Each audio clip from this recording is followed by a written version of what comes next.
em 96, a gente tinha filmado uma vila que tinha sido dizimada pelo Talibã, porque os moradores tinham dado comida para os inimigos do Talibã, uma vila persa. Sei. E a gente foi interceptado. E na saída, eles fizeram toda a menção, queriam... No meio do caminho, pegaram No meio do vocês? caminho. A gente fez todas as imagens, a Sei. vila persa sendo totalmente dizimada, e na saída a gente foi interceptado pelo Talibã, eles fizeram toda a menção que iam nos executar. Era eu e o cinegrafista Sherman Costa. Vocês tinham um tradutor? A gente tinha um tradutor de pastum, eu sabia, mas o fato de eu saber falar algumas palavras em pastum fez com que eu ganhasse uma simpatia e fez com que eu convencesse aqueles guerrilheiros a trazerem o comandante que falava inglês. Aí com o inglês eu pude me comunicar com eles e aí eu o convenci de que a gente tinha se perdido, que não era exatamente verdade, mas a gente acabou até recebendo um banquete deles. Ah, é? É. Mas como que bate em você quando o cara fala a gente vai te executar? Porque Olha, eles não falaram pânico. vamos executar, mas eles apontaram a arma pra gente.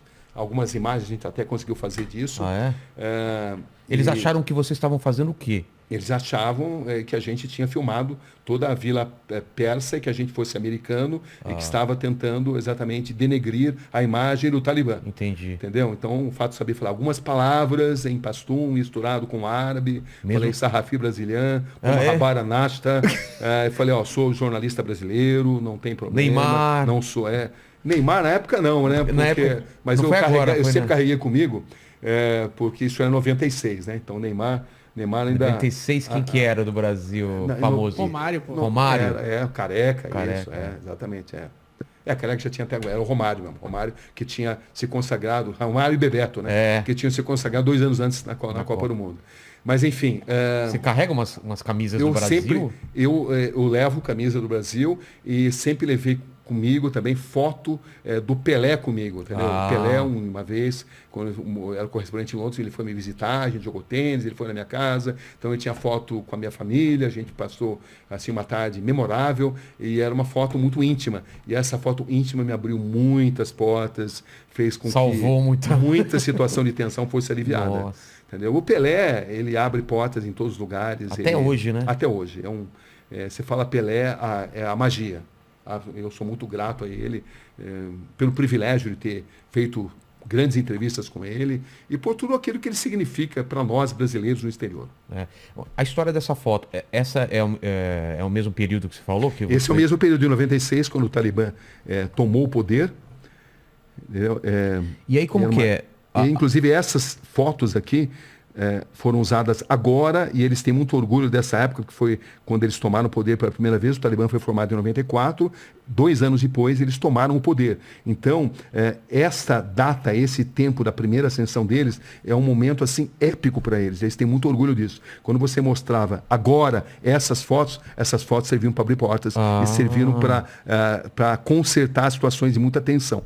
Porque agora o Talibã voltou ao poder 20 anos depois. A gente acabou de fazer uma série chamada Missão Cabul, que é uma série que cotada para ganhar prêmios e tal. Para você ver aqui como é que é a vida do repórter. Isso aqui já é um rapaz que trabalha comigo, já tentando fazer uma matéria investigativa e sedento por entrar em contato comigo. Fatalmente ele tem que tomar alguma decisão. E a minha vida é assim, a vida inteira tendo que tomar decisões, tendo que construir estratégias para fazer matérias que tragam algum tipo de benefício para a sociedade, né? Mas isso te traz algum tipo de ansiedade? Porque uma decisão errada pode te custar a vida, né? Traz, sim. Nesse caso, Mas também traz assim um sentido de recompensa muito grande quando você consegue ajudar a promover justiça. Nesse caso, por exemplo, dos padres, que você conseguiu trazer justiça, não há dinheiro que pague, não né? Tem dinheiro que pague. Ou nesse caso, por exemplo, da ascensão do Talibã, você mostrar que as mulheres foram cerceadas dos seus direitos mais elementares e você ajuda a chamar atenção para a comunidade internacional, você sente que a sua matéria está sendo importante para a promoção de justiça. E não existe sentido na nossa profissão se a gente não ajudar de alguma forma a promover justiça, né? Pelo menos é assim que eu encaro a profissão. E fazer uma transformação. Foi nessa ida que você mostrou os caras sem orelha? Que eles cortavam a orelha ou não? Cortava a orelha foi no Iraque. No Iraque? Foi 2 anos antes. Um ano antes.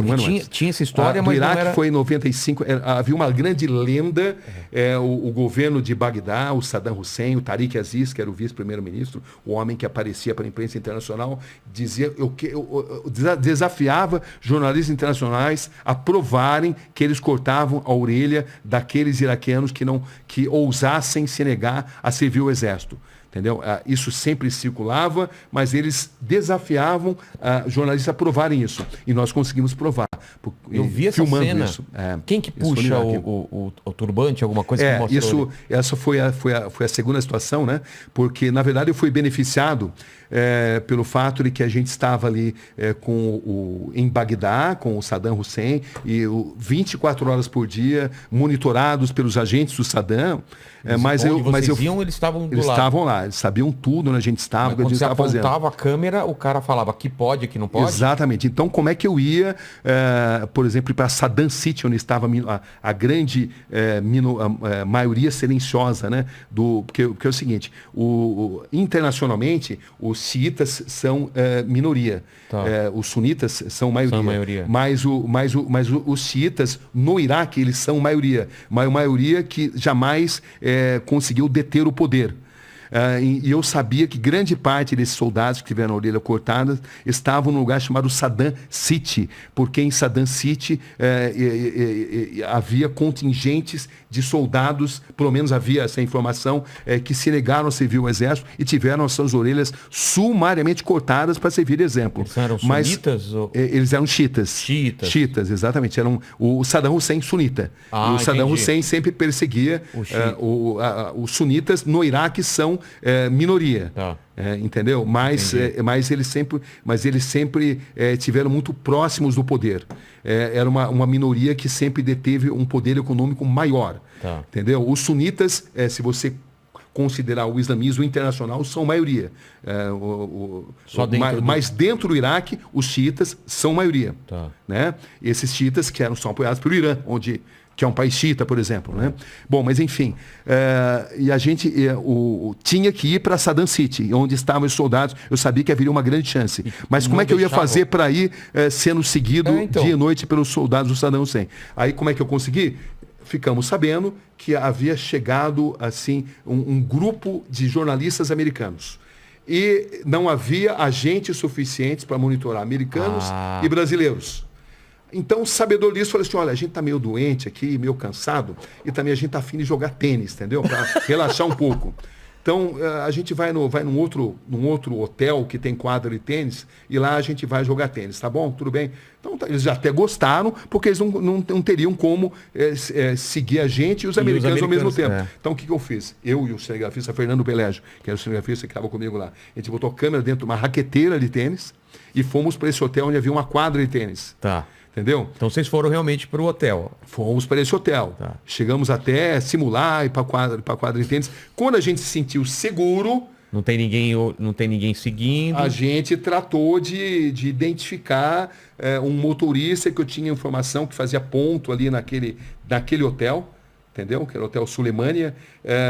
Meu coração já está acelerado só de você contar essa história. Né? Porque o que acontece é que a gente entrou no primeiro... mas a gente se enganou, não era o motorista indicado, a gente tinha se enganado. E esse motorista, ao invés de levar a gente para Saddam City, ele levou a gente para o Ministério da Informação. Pô. Aí no Ministério da Informação, o que você queria para Saddam City? Não, eu falei, Saddam City não. A gente queria ir para o Ministério da Informação do Saddam, entendeu? A gente queria vir para cá justamente. Entendeu? A cidade, deu um Miguel ali, eles acreditaram e tal. Aí a gente voltou para lá. Quando voltamos para lá... Para o primeiro hotel? O primeiro hotel onde a gente ia jogar tênis. Tá. Entendeu? E aí nesse hotel eu consegui finalmente achar um motorista que eu tinha indicação, que falava inglês, era jovem e que tinha insatisfações em relação ao regime e que estaria disposto a assumir o risco. Precisaria ser alguém que é disposto a assumir o risco. Descoberto, morto, né? Exatamente. Então eu acabei descobrindo esse motorista e ele nos levou para Saddam City. Só que levar no Saddam City, eu lembro que a gente levou pedrada, porque estrangeiros eram mal vistos ali, mas o fato é que uma hora depois de a gente ter chegado lá, a gente conseguiu finalmente descobrir um soldado que teve a orelha cortada, eu fiz a entrevista, ele contou pormenorizadamente por que a orelha tinha sido cortada sem anestesia, justamente porque ele não tinha servido o exército. E aí, pra você ver como é que são as coisas, né? A imagem que você viu, que a gente estava na confluência do rio Tigre e Eufrates. 3 dias depois... Não é desse dia. Outro dia depois, a gente estava na confluência e eu notei que tinha ali o barqueiro que não tirava o turbante de jeito nenhum. Aí eu cheguei nele lá e eu falei, fiz um sinal, a hora que o tradutor, que era ligado ao regime do Saddam Hussein, estava distante, entendeu? Porque a gente foi para o meio do rio, e o tradutor ficou lá. Eu falei que eu precisava fazer uma passagem e o barco não cabia mais gente.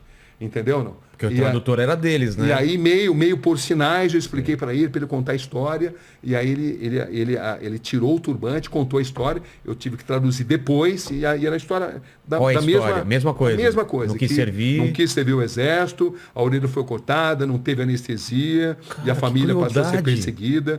E o mais interessante é que eu lembro entrevistando o Tariq Aziz, o vice-primeiro-ministro, e falou assim, eu desafio você a encontrar essas pessoas. Onde estão essas pessoas?